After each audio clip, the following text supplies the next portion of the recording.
আপনারা বাইট নিচ্ছেন এবং আশা করব আপনাদের এই সুন্দর সংবাদ সারা ইন্ডিয়া এবং সারা ওয়ার্ল্ড দেখবে এবং যে সমস্ত প্যারেন্টস এখানে আছেন এবং যারা আসেননি তাদের বাচ্চারা অন্তত চেস শিখুক, শুধু এইটুকু বলতে পারি। আর শুরু বলতে আমি আমি ঈশ্বরের কাছে বলতাম, ঠাকুর আমার ছেলে হোক বা মেয়ে হোক, যেই হোক আমি চেসে ভর্তি করব। আমি নিজে একজন চেস পাগল আর কি। আমার ঘরে যদি কখনো যান তাহলে বুঝবেন যে আমার চেসের প্রতি প্যাশনটা কোন জায়গায় আছে। তোর যখন 5 বছর শুরু হলো, 5 বছর যখন হলো, আমার এক বন্ধুর কাছে ওকে আমি হাতে খড়ি দিলাম। তো আস্তে আস্তে দেখলাম চেষ্টা ভালো শিখছে, ধরে নিচ্ছে। প্রথম ন্যাশনাল সিলভার পেল 2016 সেপ্টেম্বর পন্ডিচেরি থেকে। ওই যে যাত্রা, এরপরে এমন একটা সাল যায়নি ও যে ন্যাশনালে র্যাঙ্ক করেনি। তারপর একাধিকবার national gold, Commonwealth gold, Asian silver, এবং ইন্ডিয়া গভর্নমেন্ট ওকে 8 বার বিদেশে ওয়ার্ল্ড চ্যাম্পিয়নশিপ খেলতে পাঠিয়েছে। এই সবে 5-6 দিন হলো এসছে মন্টিনিগ্রো থেকে জুনিয়র 20 ওয়ার্ল্ড চ্যাম্পিয়নশিপ খেলে। ওর কিন্তু বয়স এখন 15 বছর 10 মাস। আপনি ওকে পুরো মানে কোচিংটা দিয়েছেন প্রথম অবস্থায়?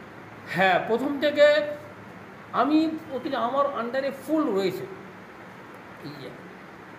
মাঝখানে দিব্যেন্দুটা কোচিংয়ে দিয়েছিলাম অল্প বছরখানেকের জন্য। তারপরে ঠিক আমার পছন্দ হচ্ছিল না। আমি নিজে তো একজন চেস মানে প্যাশন বললাম, প্রচুর স্টাডি করি চেস নিয়ে, তো ঠিক পছন্দ হলো না বলে তারপরে মাঝখানে পুরো আমার দায়িত্বে রাখলাম।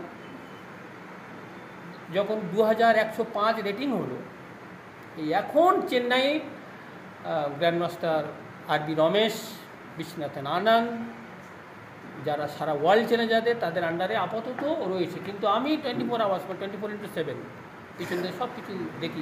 ইন্ডিয়াতে এখন জিএম রয়েছে 85। আপনি এমন একটা জিএমকে দেখাতে পারবেন না যে ইউরোপে না খেলে সে নম পেয়েছে। আর যখন আপনি ইউরোপে যাবেন, আপনাকে অ্যাটলিস্ট 3-4 মাস থাকতে হবে। আপনি একটা টুর্নামেন্ট খেলে চলে আসতে পারবেন না।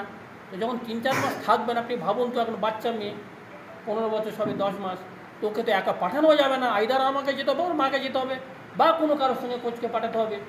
তো তখন এই যে খরচা 8 to 10 লাখ, 3 মাসে 8 to 10 লাখ লাগবে।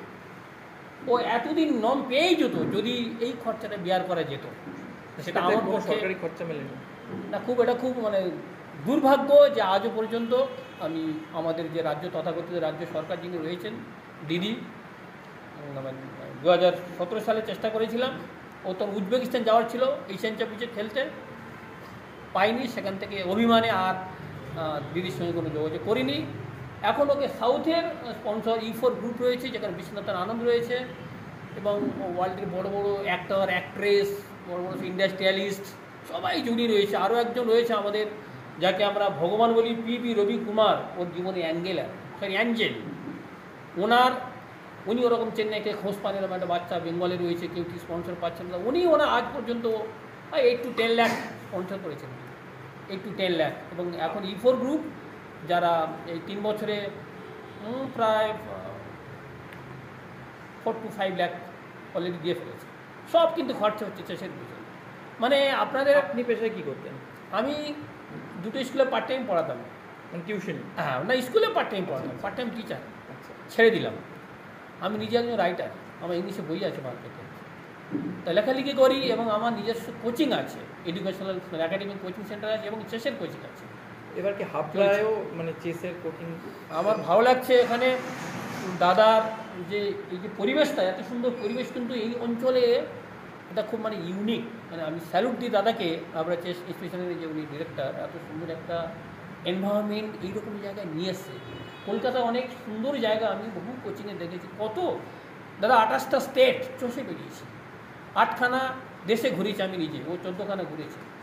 তো বহু কোচিং, বহু বড় বড় মানুষ চেসের জন্য ঘুরেছি। এটা একটা বেশ, it is one of the best coaching centre. কোনো একদিক থেকেও কম নেই আর কি।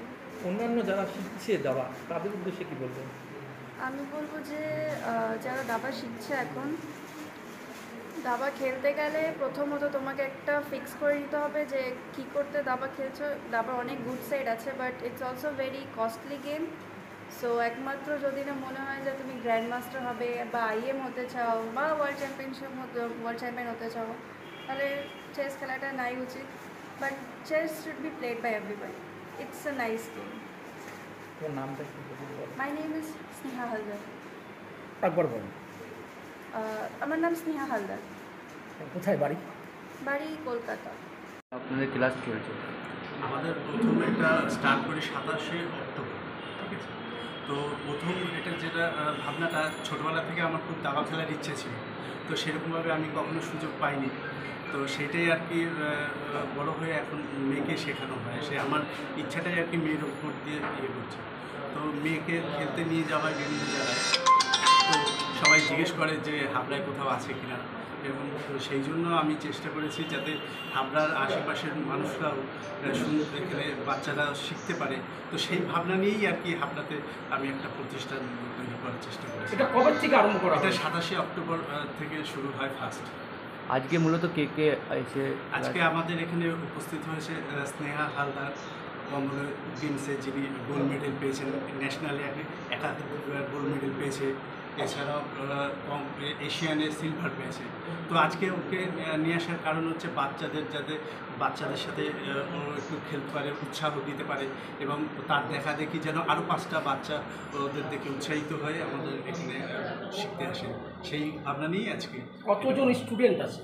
এখনো পর্যন্ত 8জন স্টুডেন্ট হয়েছে। তো এইভাবে চলছে।